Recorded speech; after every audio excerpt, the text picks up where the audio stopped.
નમસ્કાર, જોહાર. અત્યારે દક્ષિણ પટ્ટી એટલે કે આદિવાસી વિસ્તાર ડાંગ, વલસાડ, ધરમપુર, વાંસદા, તાપી જેવા વિસ્તારોમાં પાર તાપી રિવર લિંકની ચર્ચા ખૂબ જોરથી ચાલી રહી છે.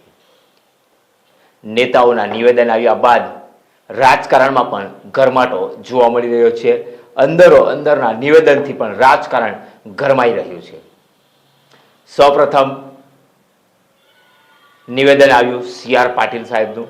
CR પાટીલ સાહેબ કેન્દ્રીય જળમંત્રી છે. એમણે નિવેદન આપ્યું નવસારી ખાતે કે આવી કોઈ પણ યોજના થવાની નથી.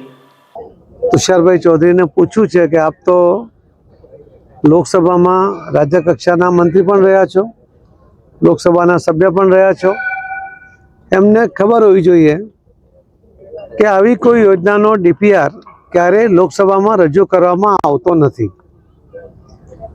અને વધુમાં આપને કહીશ કે આવો કોઈ DPR બન્યો નથી. આ પ્રોજેક્ટ કરવા માટેની કોઈ યોજના અમારા મંત્રાલયમાં નથી ને ચોક્કસપણે એ યોજનાને પડતી મૂકી છે. પરંતુ કોંગ્રેસ પાસે અન્ય મુદ્દા નહીં હોવાને કારણે આવા મુદ્દાઓને ઉછાળીને લોકોનો ભ્રમ ફેલાવીને આદિવાસી ભાઈ બહેનોને ગેરમાર્ગે દોરવાનો પ્રયત્ન થાય છે. મારી આપ સૌના માધ્યમથી આદિવાસી ભાઈ બહેનોને વિનંતી પણ છે અને એમને ખાતરી આપવા માંગુ છું કે આવો કોઈ પણ પ્રોજેક્ટ તમારા હિત વિરુદ્ધનો ક્યારેય નહીં કરીએ. એ માનનીય પ્રધાનમંત્રી શ્રી નરેન્દ્ર મોદી સાહેબની પણ આ જ પ્રકારની સૂચના હોય છે અને એ જ પ્રકારનું એમને કાર્ય પણ રહ્યું છે.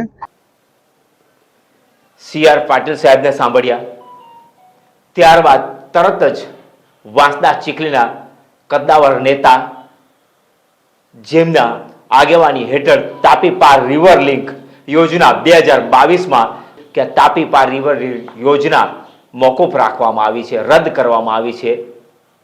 એવા નેતા ધારાસભ્ય વાંસદા ચીખલીના ધારાસભ્ય અનંત પટેલનું નિવેદન આવ્યું. અનંત પટેલે કહ્યું છે કે જો તાપી પાર રિવર લિંક યોજના લાગુ જ નથી કરવામાં આવી, કેન્સલ જ કરવામાં આવી છે, તો સરકાર એના માટે જાહેરાત કેમ નથી કરતી?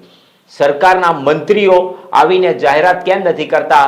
અને એમણે વધુમાં સરકારની મુશ્કેલી વધારતા એવા એક પ્રશ્ન ઊભા કરી દીધા છે અને એમણે કહ્યું છે કે જો સરકારે આ યોજના મોકૂફ કરી છે તો એનું અમને લેખિતમાં શ્વેતપત્ર આપવામાં આવે.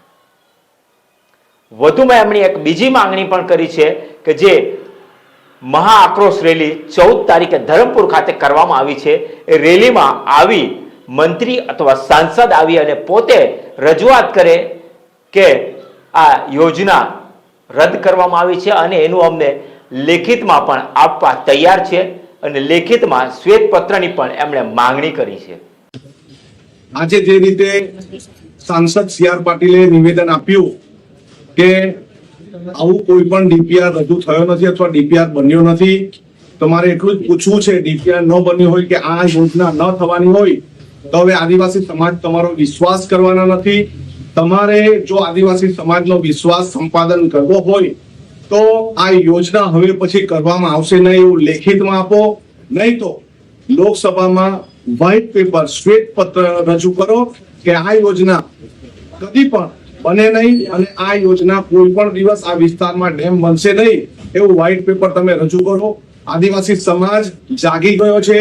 ગૂગલ પર તમે સર્ચ કરો તો એનું DPR બતાવશે, આ યોજના વિશેની માહિતી બતાવશે. એટલે આદિવાસી સમાજ ભોળા છે એને ભોળવવાની કોશિશ નહીં કરો, આદિવાસી સમાજને મૂર્ખ બનાવવાની કોશિશ નહીં કરો. અમારું આયોજન 14 તારીખની આર પારની લડાઈનું આયોજન છે.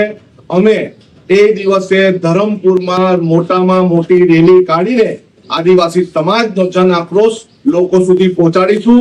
અમે 1 ઇંચ જમીન કે 1 ઇંચ 1 બૂંદ પાણી આપવાના નથી, આટલું તમે સમજી લો.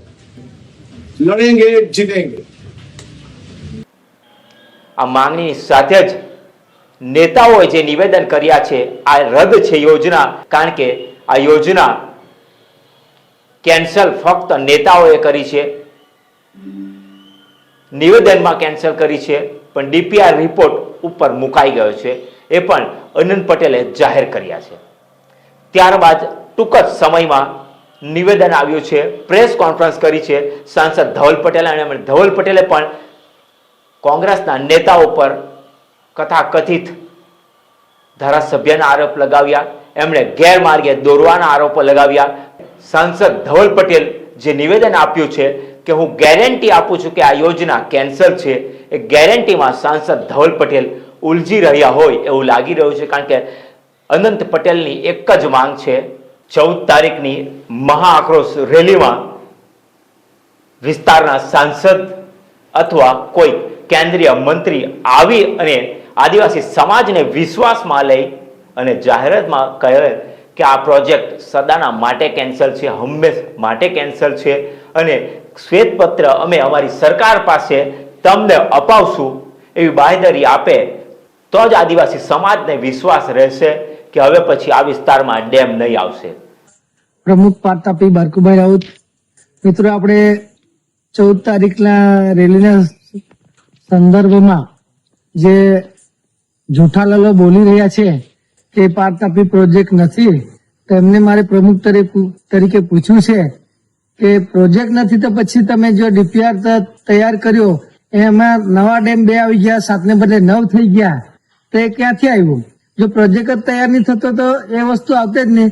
ને મારે તમને બીજી વાત એક પૂછવું છે કે ડેમ બનવાના નથી તો સ્થગિત શા માટે કરતો તમે લોકોએ?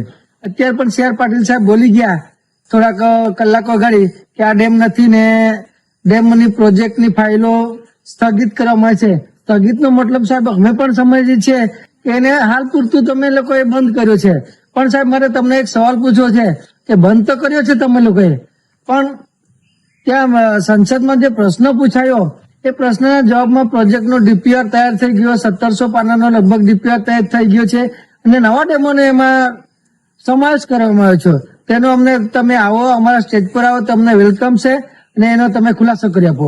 બસ. જય આદિવાસી, જય જોહાર. તાપી પાર રિવર લિંક સમિતિ જે બની છે, સમિતિના બારકુભાઈ છે, એમણે પણ પોતાનું નિવેદન રજૂઆત કરી છે અને એમણે પણ કહ્યું છે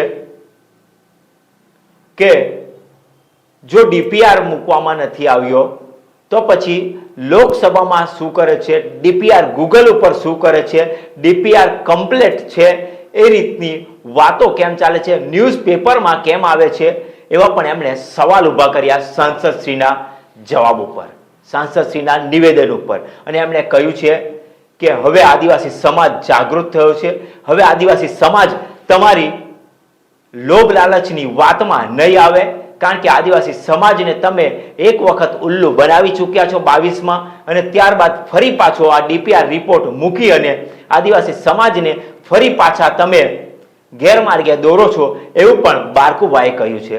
અને આદિવાસી સમાજ હવે જાગૃત થઈ ચૂક્યો છે એવું પણ એમણે કહ્યું છે.